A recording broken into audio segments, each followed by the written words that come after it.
Hello, and thank you for joining us on the program. Capital Market live on Channels Television. I'm Ladi Williams. Let's start with some market news. What happened in the market this week? Federal government has approved 8 advisory institutions to issue Eurobonds for the new external borrowing of 2.34 trillion naira by the federal government. According to the Debt Management Office, the approval of the transaction advisors by the Federal Executive Council will speed up activities in the issuance of Eurobonds. Institutions listed include JP Morgan, Goldman Sachs, Chapel Hill Denham, FSDH Merchant Bank, White & Case, as well as Banwa and Igodalo. In 2020, the federal government suspended the planned Eurobond issue due to the disruptions caused by the outbreak of the coronavirus pandemic. And the Securities and Exchange Commission launched the Securities Issuers Forum on Wednesday this week. At the event, which was held via e-webinar, aims to promote sound corporate governance and ethical conduct among members and maintain an enabling business environment by monitoring issues of direct relevance to members. In a statement made at the webinar, the Director General of the SEC, Lamido Yuguda, explained that the forum, which is practiced in other parts of the world, seeks to promote healthy competition, sound corporate governance, and ethical conduct among members. He also mentioned that the Securities Issuers Forum would encourage more listings, improve business environment, and enhance the contribution of the capital markets to Nigeria's economic growth. And outside our shores, member nations of the Economic Community of West African States, ECOWAS, on Wednesday this week, said they plan to launch a unified cross-border debt market by 2023. The Director General of Ghana's Securities and Exchange Commission, Daniel Tete, made this known to journalists on Tuesday this week. He explained that regulators and stock exchanges from ECOWAS are working to put in place a passport system that would allow broker-dealers to trade across the different markets. The latest move by the 15-country regional bloc is expected to deepen economic integration in the sub-region as Africa seeks to increase trade and services. And in Egypt, the country's stock exchange has launched a new index. The market indicator will be used to track the listed and traded government treasury bonds. The new index will comprise the most liquid bonds on the stock market. Market value of the bond will determine the weight of each issuance within the index. The index will take into account both the return resulting from the change in the prices of the bond and the return resulting from the accrued coupons. This will reflect the total return for the performance of the government bonds that make up the index. In addition, the EGX will also launch 4 sub-indices for Treasury bonds soon, which will be determined according to different maturity periods. Over now to the global equities market. European stock market closed Friday's trading session with mostly positive sentiment as investors place their focus on latest earnings. The spread of COVID-19 Delta variant, as well as some economic data released from Germany and the UK. As a result, the German DAX index ended the day up by 0.11%. UK's FTSE 100 index inched up by 0.4%, while the French CAC gained 0.53% across the Pacific. Stock indexes in the region ended with a mixed close earlier on Friday as investors awaited the release of a closely watched U.S. jobs report for July. In Japan, the Nikkei 225 gained 0.33% to close at 27,820 points. In mainland China, the Shanghai Composite was down 0.24%, while in Hong Kong, the Hang Seng Index dropped by 0.1%.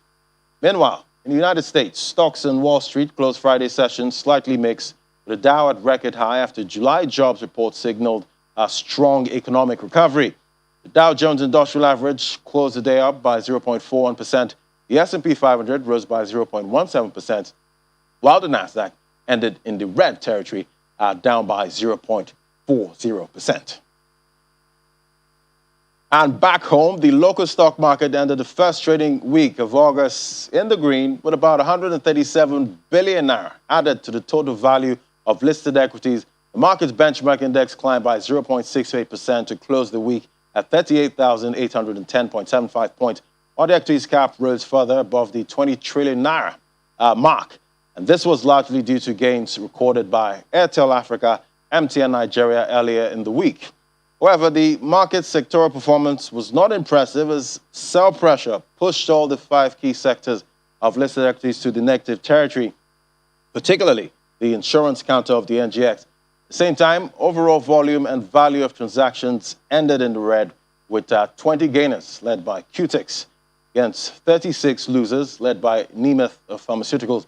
Meanwhile, the trio of Transcorp, Sterling Bank, and FBN Holdings were the major contributors to the total turnover, volume, and value of shares transactions, as they accounted for 210.187 million shares worth 554.388 million in 1,414 deals. And the local stock market begins the month of August on the positive side. Joining us now to review the market's movement last month and give us an outlook for the new month is Professor Uche Waleke, Professor of Capital Market and President, Association of Capital Market Academics of Nigeria. Professor, thank you so much for joining us.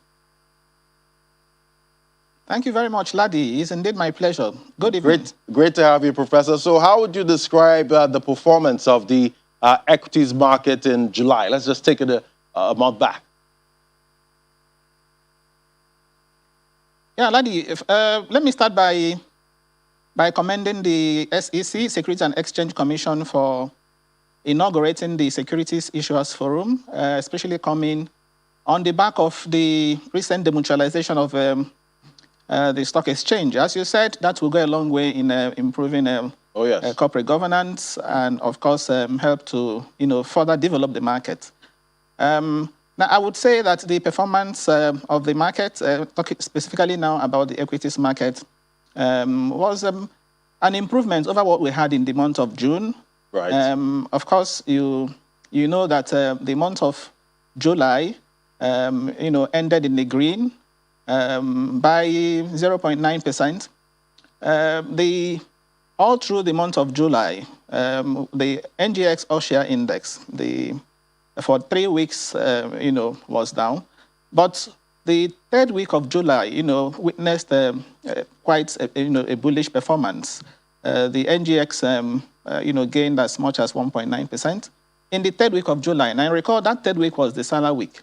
Was the Eid-el-Kabir week. And that was the week that was quite bullish in the month of July. And it wiped off all the losses and then returned a positive performance of 0.9. I recall, too, that the month of July was the month that the market cap, equities market cap, crossed the 20 trillion psychological mark. It was also in the month of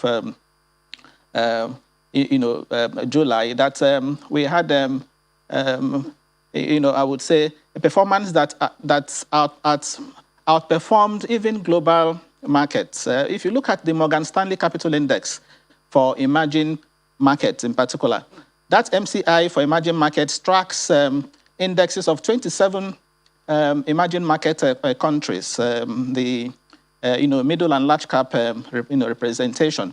And the Morgan Stanley Capital Index for emerging markets, was actually negative for the month of July, losing as much as 6%. But in our own case, for the month of July, we recorded a positive performance. If you also look at the Morgan Stanley Capital Index for developed markets, that tracks about 23 countries. You'll also find that compared to what we had, it wasn't bad at all, because that one recorded 1.8. Although year-to-date return is still in negative territory, but it was in the month of July that it was quite moderated down to as low as 4.28%.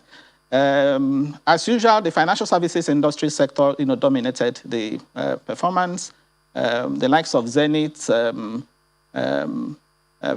UBA, Sterling, performed quite well, in the month of July. And if we use the trend that we've seen throughout the year, if it's anything to go by, domestic investors also outperformed them, foreign investors. And within the domestic investors, institutional investors also outperformed the, retail investors.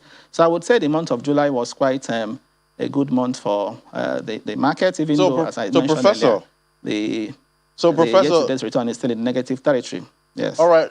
Talking about institutional investors here. Some are concerned that, institutional investors have been on the sideline. So are they still on the sideline? And if they are, when can we expect, institutional investors, back in the market? Yes, if you look at the NGX domestic and foreign portfolio investment reports from January to June, the latest we have is that of June. It's very clear that institutional investors are the ones actually driving performance in the market, talking about pension funds and mutual funds. To a reasonable extent to retail investors. In the month of June, for example, the domestic investors outperformed their foreign counterparts by over 54%. So institutional investors are dominating, and this is the trend we have had since January 2020 because of the exit of foreign investors following COVID. So as we speak, institutional investors are still the ones driving market performance. Right. So we've started the month of August in positive territory. What is your outlook for the month of August, and which sectors do you see outperforming? Yes, as you rightly mentioned, the month has started on a good note. This week, for example, the market, as the equities market, gained as much as 0.6%. If you compare this with what happened the previous week, the market lost 0.31%. So the positive performance you noticed all through the week, between Monday through Friday, except for Thursday when the all-share index dropped marginally. It was positive all through. So, and I think these positive sentiments will continue, especially on the back of corporate actions, favorable corporate results, that we have continued to see. And I also think that the month of August will further help to erase the negative year-to-date return, that we'll have, because as we speak, a number of companies are yet to close their register, those that have announced interim dividends. Talking about Total, for example, that announced interim dividend of 4 naira. Of course, the register is still open till about 16th of August. You have a custodian that is also open till about 23rd of August. So a number of these results, as they come, you may also find investors, trying to take advantage of the dividends and the good results, that are being announced. So the month of August will ride on the back of, corporate actions to be strong and possibly better than what we saw in the month of July. What sectors do you think right now I should be looking to put my money in at this point? Yes, if we go by again, as I said, the results that we have, the oil and gas sector, yes. If you number one, the external factors that usually influence that sector, oil price is still strong, which is why companies like MRS, for example, released, if you look at their half-year results between January and June 2021, you find that it's an improvement over what they had in the previous year. MRS, for example, is having an improvement in its earnings per share from 1 naira 80 kobo loss, negative earnings per share, to about 50 kobo now, positive. Ditto for companies like Total, ditto for companies like, look at Corn Oil, for example. Corn Oil had an outstanding performance. Yeah. All right, Corn Oil, Professor. Moved. Professor, Yeah. please hold that thought. After the break, we're going to be looking at, some of these latest corporate earnings, and we'll also drill down on the central bank's planned launch of the country's digital currency. That's the e-Naira. Professor, hold on. We'll be back in a moment.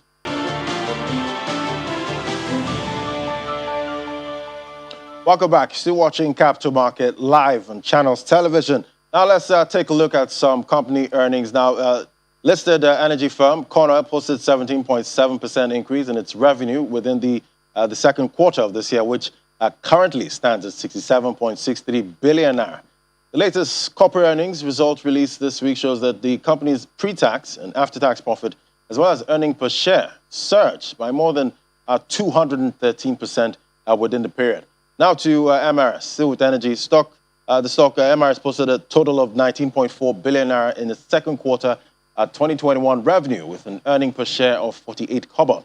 According to the latest financial statement released to the stock market, its company posted 1.42 billion naira as gross profit, 146.7 million naira as pre-tax and after-tax profit. Moving on now to Nigerian Aviation Handling Company, posted a total of 4.46 billion naira in its half-year earnings for this year. According to the latest financial statement released this week by the Nigerian Exchange, the company recorded a 1.58 billion naira as profit, 540 million naira in pre-tax profit, and after-tax profit of 418.5 million naira, and an earnings per share of 26 kobo. Over to the confectionery and beverages now. Cadbury Nigeria posted a dismal performance in its second quarter earning result when compared to the same period last year, according to the financial statement sent to the NGX. Company's revenue jumped by 16.4% to 18.52 billion naira, with a 196% drop in its earnings per share, which stands at 27 naira 48 kobo. Same time, the company's pre-tax profit dipped by more than 167%, while its after-tax profit plunged by 196.2% to 516.16 million naira. All right, let's bring back Professor Oche Waleke now. Professor, so we've had a flurry of corporate earnings. How would you describe investor reactions to these earning results, and how do you see these results? Well, I see them overall as an improvement over what we had in 2020. Of course, the reason is obvious. The economy is gradually recovering. That's why you find those companies printing those figures. And I also think the central bank interventions equally helped to get some of these companies out of the woods. The central bank interventions, in my view, to the aviation sector may have helped a company like the aviation handling company, the NACO. What you didn't show there is that the earnings per share of NACO was actually negative in 2020, but now it has turned positive. You also find you mentioned, I think another company you put out there is Cornell, which I mentioned earlier, with very fantastic performance. Ditto for MRS. We've also seen impressive results from flour mills. The case of Cornerstone, for example, that I saw was a drop in revenue, but that was more as a result of what they attributed to the valuation, a fair value of some of the securities that they're having.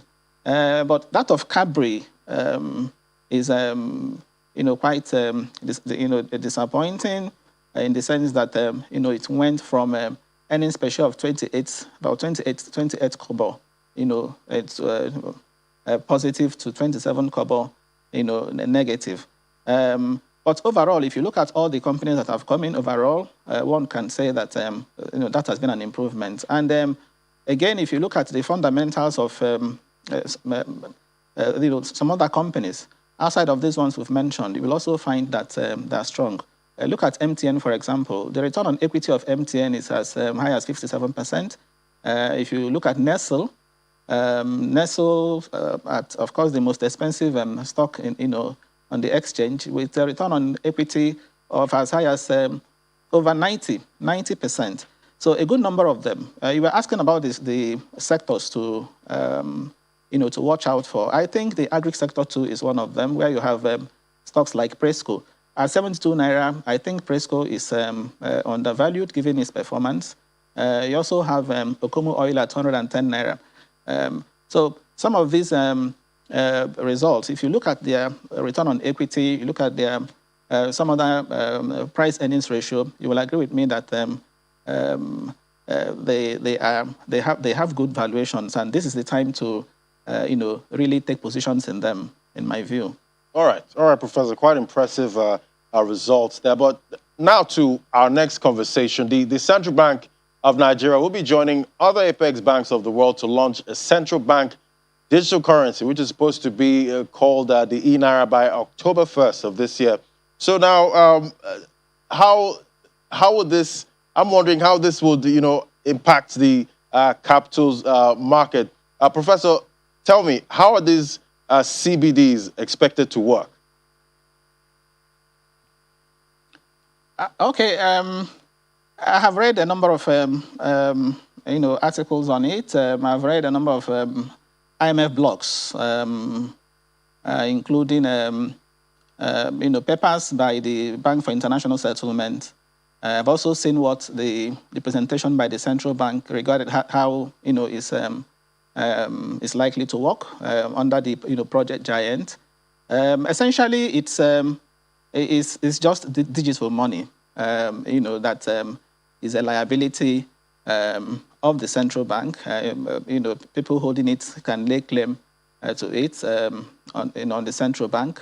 In other words, the central bank is going to carry it in its balance sheet, as liability.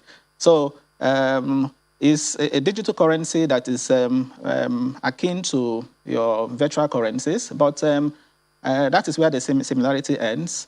Unlike private virtual currencies, unlike cryptocurrencies such as Bitcoin and Ethereum, for example, this one is not meant to be a tradable asset. The way I understand it, it's meant to function purely as a medium of exchange. Of course, money has some functions, including store of value. But a central bank digital currency is not meant to serve as a store of value in a sense. It's principally meant to facilitate payment, which is why it's divided into two parts. You have the wholesale CBDC for interbank transactions, and then you have the retail for peer-to-peer and business-to-person transactions. So the way it's actually designed, based on literature, has three components. One has to do with whether it's going to be direct model or indirect model. The other one has to do with whether it's going to be the architecture around it. Is it going to run on a distributed ledger system, like cryptocurrency, blockchain technology, or is it going to be centralized? And then the third issue has to be the access and authentication, whether it's going to be token, for example, where it becomes a bearer instrument with all the anonymity associated with it, or whether it is going to be account-based. But I think the central bank has found answers to these three key issues. And the issue of whether it's going to be direct. Direct means central bank will be the ones to have the account. Central bank has said it's going to maintain the two-tier financial framework, which of course involves the banks, the intermediaries. Right. So the central bank is adopting the indirect model, meaning that it is going to be distributed, by the banks. The accounts are going to be held, by the banks. And I mentioned earlier the way it is designed is very important to how it's likely to affect the capital markets. Essentially, people have said that the CBDC is likely to give more control to the central bank with respect to what is called the high-powered money. High-powered money is the monetary base, the base that the central that facilitates the creation, if you like, of money, in an economy, currency in circulation plus commercial banks reserves. So the extent to which it will affect monetary policy, the extent to which it will affect inflation and interest rates, also determines what happens in the capital market. Enthusiasts of CBDCs have talked about reduction in the cost of handling cash. Of course, that is true. They've also talked about financial inclusion. They've also talked about the speed. Okay, so if the CBDC can guarantee speed of transactions, if it can guarantee financial inclusion, of course, the capital market will be better for it. As we speak, the transaction cycle in the equities market is T+3. That's transaction day +3. So if CBDC enables a lot of innovations around it, such that transaction cycle can come down to T+2 or even T+1, of course, the capital market will be so that will be good beneficiary of that. For the capital market. Yes, right. And yes, and it has also been said that it will facilitate cross-border transactions. Yes, that's one other of course, what that means is the capital there. market also stands to benefit from it. But there are concerns, though, and which is why I mentioned that it's important that CBDCs function purely as medium of exchange. They don't function as store of value. Not store of value. Because if they function as store of value and people find them attractive, a substantial amount of CBDCs now leave the banks, to the central bank. Of course, that will create liquidity issues in the banks, and then you now find investors switching away from equities to CBDCs. All right, Professor. Where central banks decide to remunerate CBDCs, which I'm sure the central bank isn't planning to do. Okay. All right, Professor. Well, we'll keep watching and tracking as this unfolds. We'll see if that date actually hits. Thank you so much, Professor, for coming on the program. Professor Uche Waleke is Professor of Capital Market and President, Association of Capital Market Academics of Nigeria. Thank you so much. My pleasure, Ladi. All right, and that's the program for today. Thank you so much for watching. I'm Ladi Williams. Hope you enjoyed it. Bye for now.